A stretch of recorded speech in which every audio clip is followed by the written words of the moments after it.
My name is Claire Whitmore, and if you've ever had to quietly earn your place in your own home, you already know exactly how the air shifts right before a storm. Pour yourself a cup of coffee, pull up a chair, and let's talk for a moment, just woman to woman. I want to ask you a question that took me 10 long years to answer for myself. Do the people in your life actually want you there, or do they just find you incredibly useful? Type the word boundaries in the comments right now if that question hits a little too close to home, because for a decade, I didn't know the difference. It all shattered on a Saturday in June. The sun was blazing over Nashville, and our backyard on Oak Hollow Lane looked like a picture-perfect magazine spread. We were hosting the annual summer barbecue for my husband's company, Whitmore Home Solutions. The patio was strung with warm cafe lights. The smoker had been running since dawn, and folding tables were covered in crisp red, white, and blue cloths. Over 40 people were milling around. Employees, their spouses, neighbors, and Grant's golf buddies standing near the coolers. Grant was in his absolute element, holding court by the smoker, laughing too loudly, slinging his arm around people's shoulders, and performing the role of the successful, self-made local business leader. I had been on my feet since 6 o'clock that morning. My hands were chapped from chopping slaw, marinating chicken, carrying heavy bags of ice, and running inside to wash dishes. I was the invisible grease keeping the whole production moving. When the propane tank ran empty, Grant didn't even look at me. He just boomed out to the crowd, "Claire's got it," and kept right on talking. So I went and changed the heavy tank myself. Around 4 in the afternoon, my 16-year-old stepdaughter, Madison, strutted out of the house with 2 of her friends. They were dressed in expensive crop tops and denim shorts, sunglasses pushed up into their highlighted hair, looking like they had accidentally wandered into a blue-collar event they considered beneath them. Madison marched straight over to the food table, eyed the spread with absolute disgust, and looked at me. "Where are the gluten-free buns?" she demanded. I wiped my sweaty hands on my apron and tried to keep my voice soft. "They're in the kitchen pantry, sweetie. Second shelf. You can grab them real quick." She blinked at me as if I had spoken an insult in a foreign language. "I'm not going back inside," she snapped, her voice rising so her friends could hear. "My friends are here. Go get them." "Then your friends can wait 30 seconds, I replied, my tone flattening. Her cheeks flushed deep red, not from embarrassment, but from the pure insult of being expected to do something for herself by me. A few technicians standing nearby grew completely quiet, sensing the tension. Madison took a step closer, completely ignoring the boundary. She raised her hand and pointed her acrylic-nailed finger directly in my face, using the exact patronizing gesture she had watched her father use on subcontractors he wanted to make feel small. "Do your job, maid," she barked. The entire backyard seemed to collectively inhale and freeze. In that 1 second, a decade of suppressed disrespect flashed before my eyes. I heard my own voice come out remarkably low, steady, and sharp. "Watch your mouth." Madison's face twisted in synthetic horror, and she screamed, "Dad!" Grant appeared before I could take another breath. He didn't ask what happened. He didn't look at the tears welling in my eyes, and he didn't look at Madison's finger still hovering in the air. He just reacted. He raised his heavy right hand and slapped me across the face. It wasn't a hit meant to knock me down, but the sound of it crackled through the humid air like a firecracker. It was loud enough that the children stopped running in the grass. It was loud enough that a paper plate slid from someone's hand and thudded into the lawn. It was loud enough that whatever was left of my 10-year marriage cracked wide open in front of everyone we knew. Grant's eyes were wild, but there wasn't a single shred of guilt in them. There was only white-hot rage that I had dared to embarrass him in front of his audience. "You're nothing but a poor freeloader," he shouted, his voice echoing off the brick walls of the house. "You hear me? You live in my house, eat my food, spend my money, and now you think you can disrespect my daughter? Get out! Get out of my house right now." Nobody moved. Nobody said a word. I stood perfectly still, touching my burning cheek with my fingers. For years, I had secretly wondered what I would do if Grant finally crossed a line that could never be uncrossed. I thought I might scream. I thought I might break down and cry, or loudly list everything I had ever done for his company, his house, and his ungrateful child. But when the moment actually came, something inside my soul went perfectly, beautifully numb. I looked at Madison, whose mouth was hanging open, suddenly looking like a terrified little girl who realized she had started a fire she couldn't put out. Then I looked at Grant, seeing him clearly for the very first time. "All right," I said. That was all. I turned my back on them and walked through the sliding glass door, leaving the silent crowd behind me. I went upstairs, pulled one suitcase from the closet, and packed like a woman leaving a temporary hotel room, not a decade-long marriage.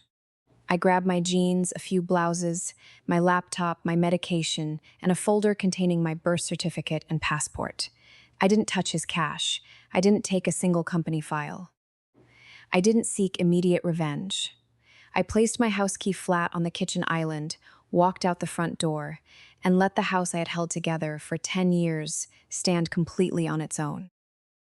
I drove 20 minutes away to my friend Diane's house, a modest brick ranch with hydrangeas blooming along the porch. When she opened the door and saw the faint red outline of fingers on my cheek, she didn't ask a single question. She just stepped aside, pulled me into a quiet hug, and said, "Come in, honey." That night, I turned my phone completely to silent and laid it face down on the nightstand. For the first time in a decade, I didn't check the payroll calendar, I didn't answer late-night vendor emails, and I didn't remind Grant about the morning's scheduling priorities. I just closed my eyes and let the silence wrap around me. To understand why the foundation crumbled so fast, you have to understand who Grant Whitmore really was and what I actually did for his life.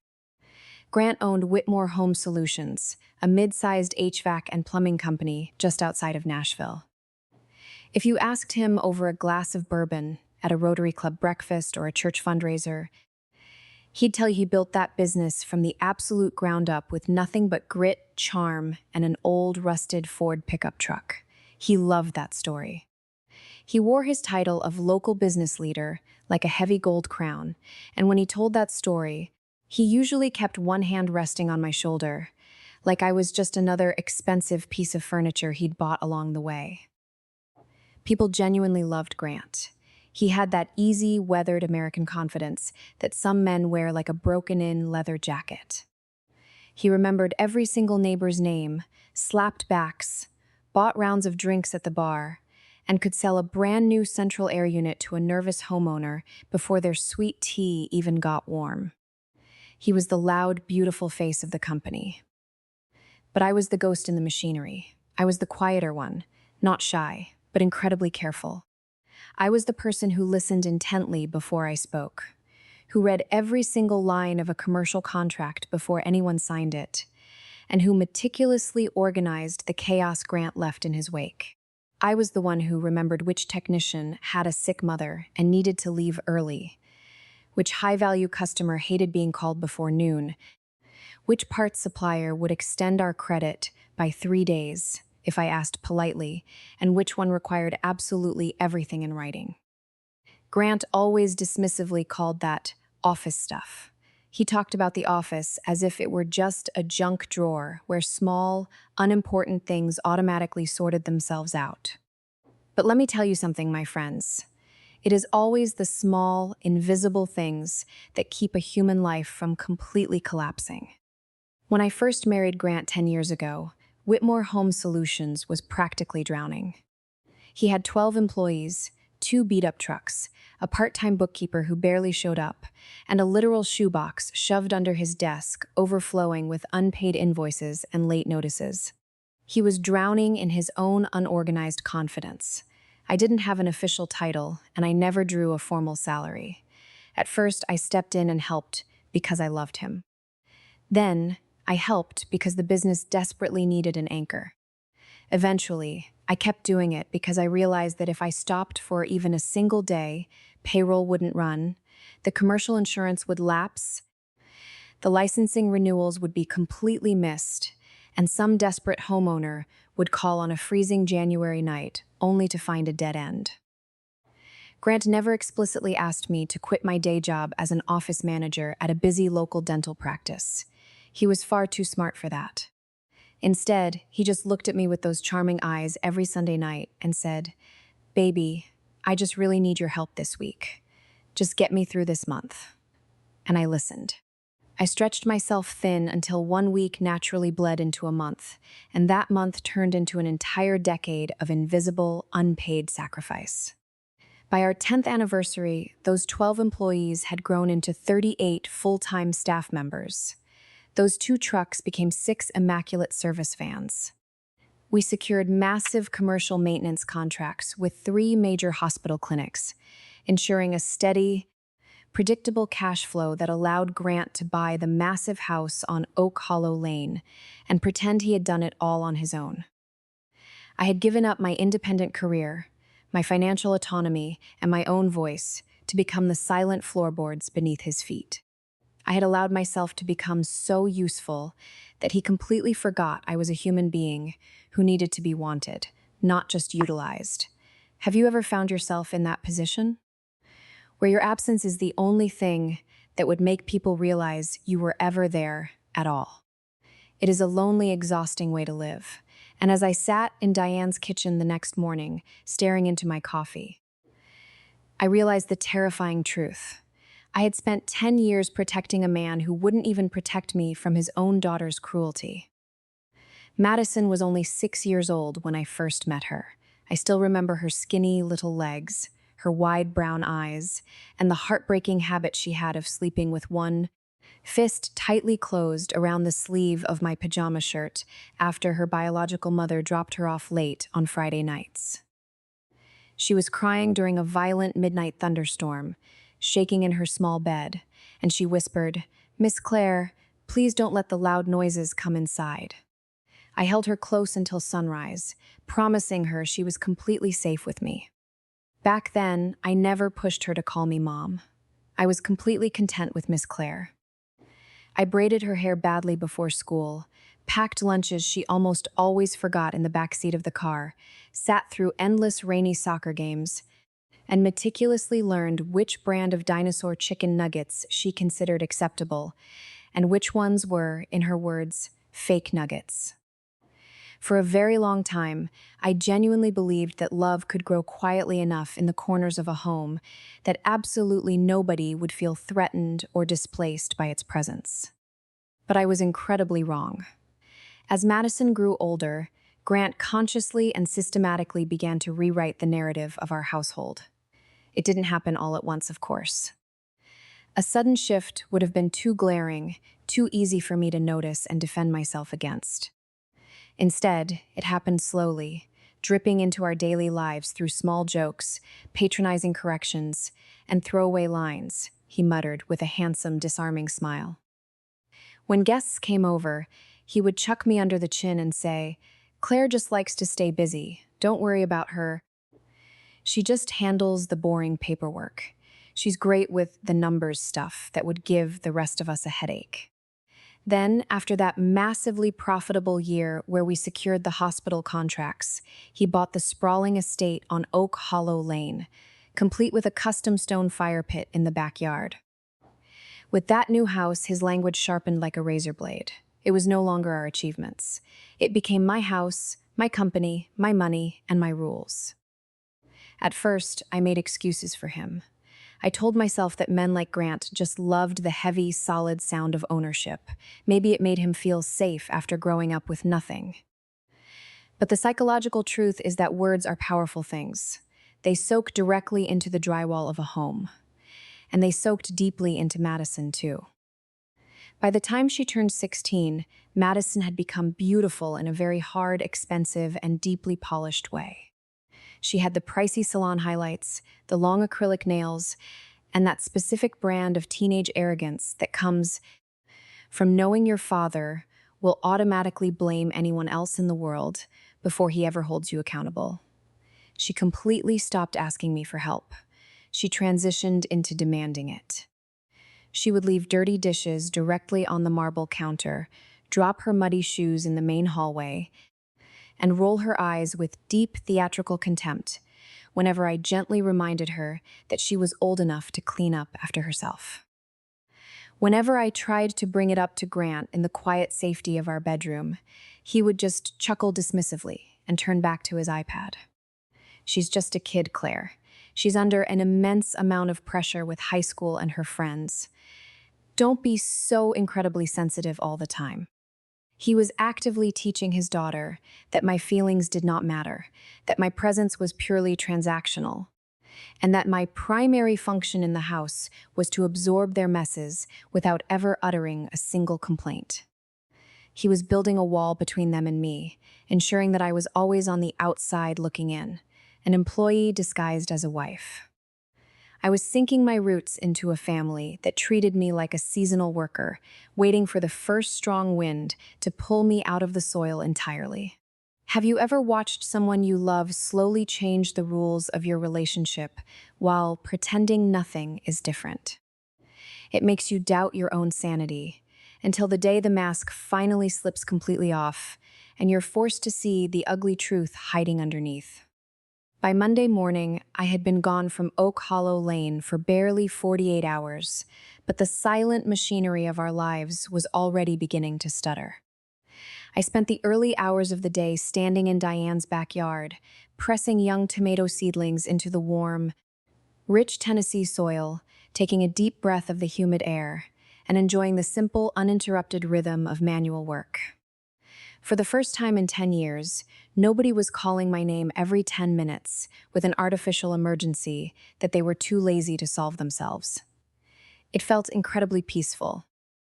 But across town, Grant was operating under a completely different assumption. He wasn't panicking yet, because men with his level of ego don't believe an invisible person can actually leave.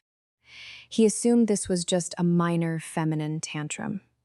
He figured that if he gave me 48 hours to sit in my feelings, the sheer inconvenience of being away from my beautiful kitchen and my comfortable lifestyle would break my resolve, and I would come crawling back to apologize for embarrassing him at his barbecue.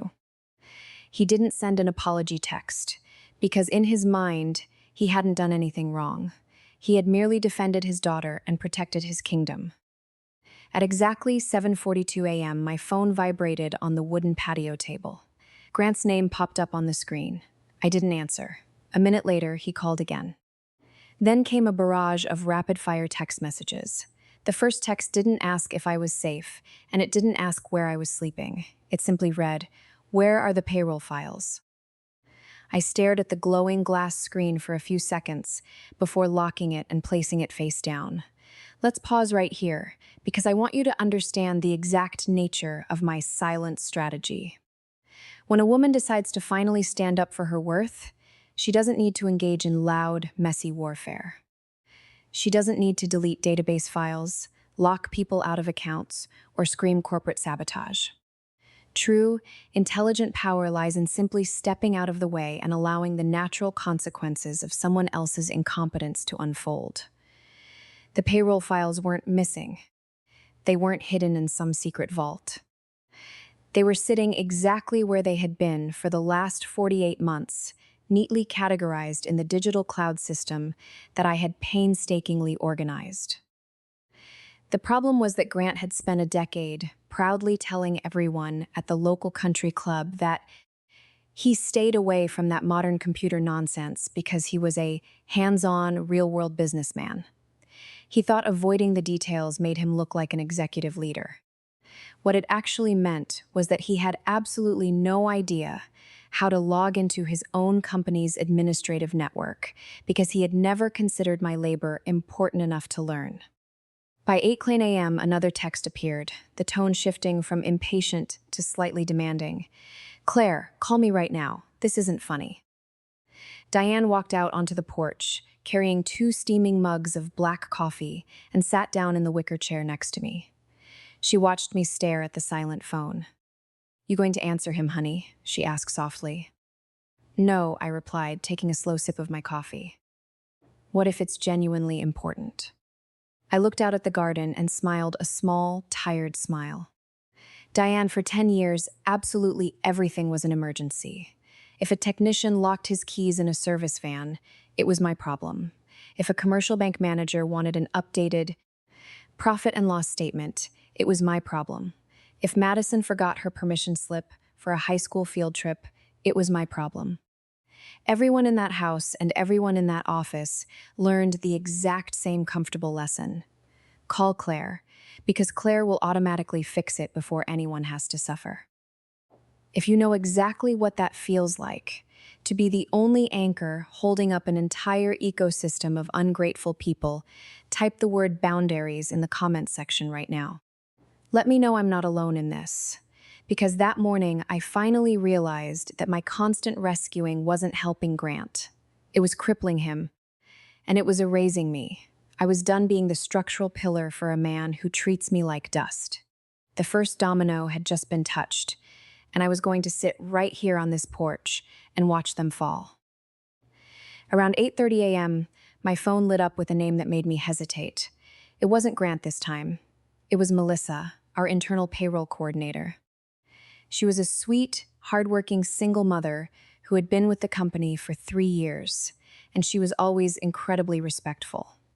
I took a deep breath and slid the answer button. "Hi, Melissa," I said, keeping my voice intentionally calm and steady.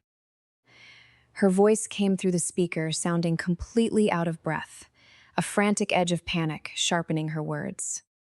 "Oh, thank God, Claire. Where are you?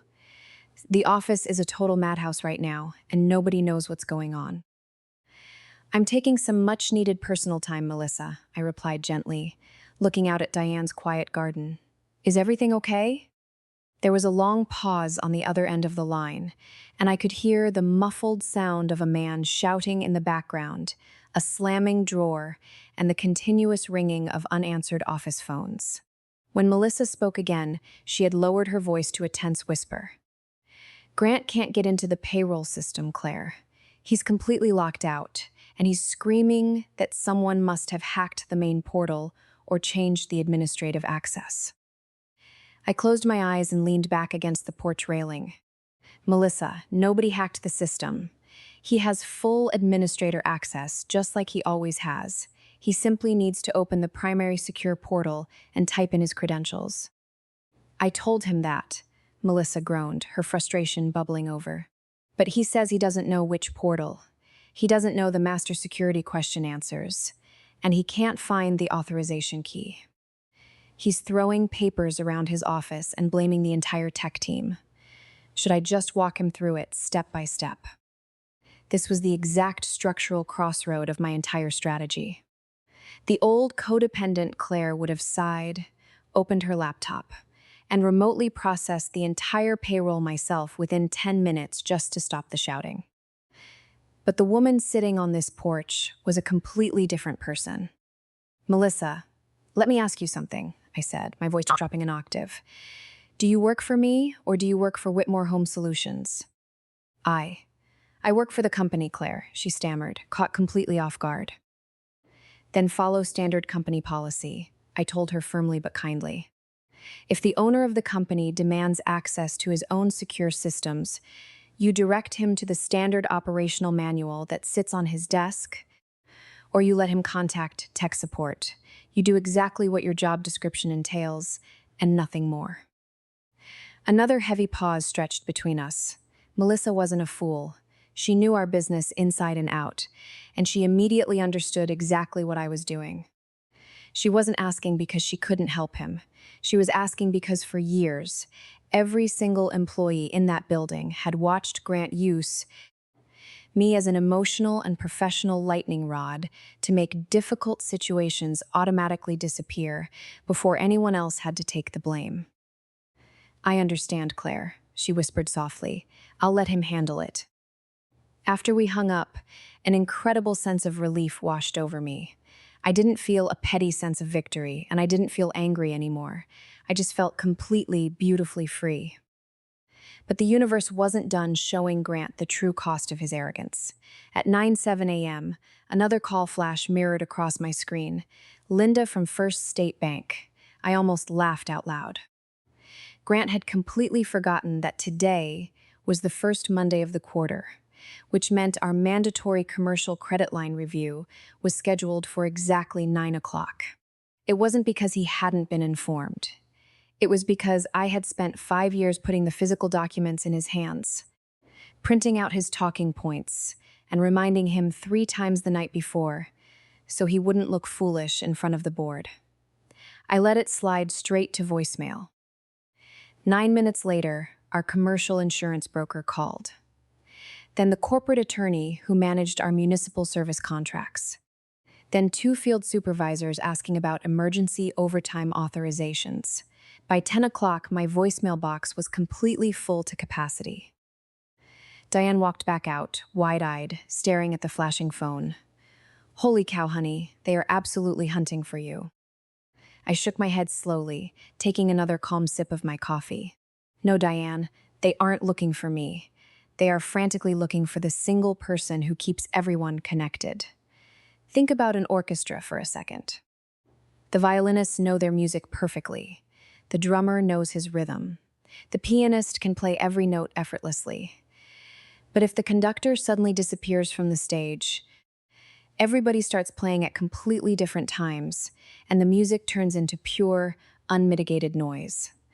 Grant always genuinely believed he was the one conducting the show. But the truth is, he was just the guy giving loud speeches from the stage, while someone else quietly kept the entire symphony from falling apart. By noon, the cracks in the foundation were becoming visible to the entire town. Melissa sent a final text. Payroll processed 3 hours late. Several senior technicians are furious because their direct deposits didn't clear before their morning mortgage payments. Grant is locked in his office, and the atmosphere feels toxic. The slow-motion avalanche had officially begun, and for the first time in my life, I didn't have a single desire to stop it. By Tuesday morning, the corporate avalanche was moving at a terrifyingly rapid pace. I spent the early hours sitting in the quiet offices of Rachel Donovan, a family law attorney who specialized in high asset separations and domestic equity. She sat behind a heavy oak desk, reviewing the thick stack of commercial credit lines, mortgage files, tax records, and bank summaries I had brought in. I remember the blazing July afternoon 10 years ago, when Grant and I signed our very first commercial clinic lease. He had squeezed my hand tight and whispered, "We're a team, Claire. Your name is written into every single brick of this place, even if it's not on the deed." Rachel pulled her reading glasses down the bridge of her nose and looked at me with a mixture of professional sharpness and deep maternal empathy. "Claire, let's look at the legal reality here. You were never listed as an official corporate shareholder of Whitmore Home Solutions, correct?" "No," I replied softly, my hands folded tightly in my lap. Grant always told me it was simpler for tax purposes to keep everything under his name as a sole proprietorship, and I trusted him. "And you were never paid a formal W-2 employee salary for your operational management over the last 10 years. "Not a single dime," I said, a faint, bitter knot tightening in my stomach. "I thought what was his was mine. I thought we were building a life together." Rachel leaned back in her leather chair, a slow, confident smile spreading across her face. Well, Grant's massive ego just handed us our biggest legal weapon. In the state of Tennessee, when a spouse contributes 10 years of continuous, undocumented, and unpaid professional labor that directly causes a commercial enterprise to grow from 12 employees to 38, the court doesn't see a freeloader. The court sees an equitable partner. By keeping your name off the payroll while using your operational expertise to secure hospital contracts and manage corporate cash flow, he didn't protect his business. He accidentally commingled his entire life with your labor. We are going to file for a formal judicial accounting of the business and a complete freeze on any major corporate asset transfers. As I drove back to Diane's house, those powerful words, "You are not a freeloader, you are an equitable partner," echoed through my mind, slowly washing away the residual shame of Grant's public slap. When I pulled into the driveway, I was surprised to see Melissa's car parked by the hydrangeas. She was sitting on the porch steps, looking completely exhausted, holding a crisp white manila folder in her lap. She stood up immediately when she saw me get out of my car. "Claire, I know you told me to just follow company policy, and I shouldn't be here off the clock," she said, her voice trembling slightly. "But you need to see this." The guys in the field had a private safety meeting this morning before the vans rolled out. They explicitly asked Grant not to attend. I frowned, stepping up onto the porch. A meeting without Grant? Why? Melissa handed me the folder. Because the atmosphere in that building has become completely toxic since Saturday. Grant spent all of yesterday pacing the hallways, screaming at dispatchers, and blaming individual technicians because a major equipment supplier suspended our weekly delivery due to missing authorization paperwork. He's completely unraveling, Claire, and he's taking his panic out on everyone else. Open it. I unfolded the crisp white page inside the folder. At the very top, someone had typed a single, dignified, and incredibly powerful sentence. If Claire Whitmore is not treated with the dignity and professional respect she completely deserves, we cannot promise this company will retain the essential staff who made it successful. Beneath that single sentence were 34 distinct, handwritten signatures. Every single field technician, every certified installer, every dispatcher, and every single administrative office employee had signed their name in dark ink. I stared at the list of names, my vision suddenly blurring as hot tears welled up in my eyes. I saw Eric's signature, our senior service technician, who had been with the company longer than I had been married. I saw Marcus's signature, and Sarah's and Dave's. They did this on their own? I whispered, my voice cracking under the emotional weight of the paper. "Nobody prompted them, Claire," Melissa said softly, wiping a tear from her own cheek. "Eric stood up in front of everyone and said that for 15 years, Grant might have paid the wages, but Claire was the person who actually protected their families. You were the one who made sure they had holiday bonuses, who loaned them your personal truck when theirs broke down, and who quietly adjusted scheduling so they could attend their children's school plays. They are absolutely furious about what happened at that barbecue. They aren't trying to destroy the business, Claire. They are simply using their collective voices to form a shield around the woman who spent an entire decade protecting them from the storm." I held that piece of paper tightly against my chest, feeling a deep, profound sense of validation. For 10 long years, I had genuinely believed that my quiet loyalty was completely invisible, that it slipped through the floorboards, noticed by absolutely no one. But it hadn't. Kindness had left a permanent record that no corporate spreadsheet could ever track, and Grant's fragile empire was now standing on a foundation that was completely loyal to me, not him. Late Wednesday evening, as the sticky summer heat finally began to break, and the cicadas started their rhythmic humming in the maple trees, my phone rang once more. Grant. For the past 3 days, I had ignored his angry demands, his impatient voicemails, and his frantic texts. But this time, something in the timing felt different. I slid the green button, placed the phone to my ear, and stepped out onto Diane's quiet back porch. Neither of us spoke for several long, agonizing seconds. The line was so quiet, I could hear the distant hiss of cars on the highway. Finally, a voice broke the silence. It didn't sound like Grant. It didn't have that booming American confidence or that country club swagger he wore like armor. It sounded remarkably small, hollow, and fragile. "I went into the office late tonight, Claire," he whispered. "I figured you would have to eventually," I replied, keeping my voice perfectly level, my heart beating in a slow, steady rhythm. "I found a folder sitting flat on my desk," he continued, his breathing hitching slightly through the receiver. "Melissa left it there before she clocked out. It has a letter inside it, Claire. From the employees. Every single one of them signed it." "I know," I said simply. A long, heavy silence stretched between us again, thick with the weight of things left unsaid for a decade. When Grant spoke again, the hollow tone cracked completely open. "I didn't know, Claire. he choked out, and for the very first time in my entire life, I heard my husband cry. It wasn't a neat theatrical sob. It was the heavy, ugly, gasping weep of a proud man who suddenly realizes his entire life is built on quicksand. It was the sound of a man watching his empire dissolve in real time. I honestly thought. I thought they stayed because I built a great company, he sobbed, his voice trembling violently. I thought they respected me. But Eric left his keys on the hook tonight. He told me he's taking his vacation weeks effective immediately. And if you aren't back by the time he returns, he's signing with our biggest competitor in Brentwood. They stayed because of you, Claire. The suppliers, the hospital directors, the bank managers, they don't trust my word. They were trusting yours. The admission sounded as though it physically hurt him to drag it out of his chest. I leaned against the wooden porch railing, looking up at the stars, waiting for a surge of triumphant anger to wash over me. But it never came. There was only a profound, peaceful stillness.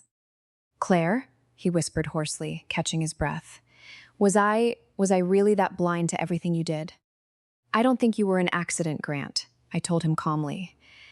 I think you chose to close your eyes because seeing the truth would have required you to admit that you couldn't survive without the woman you were treating like a maid.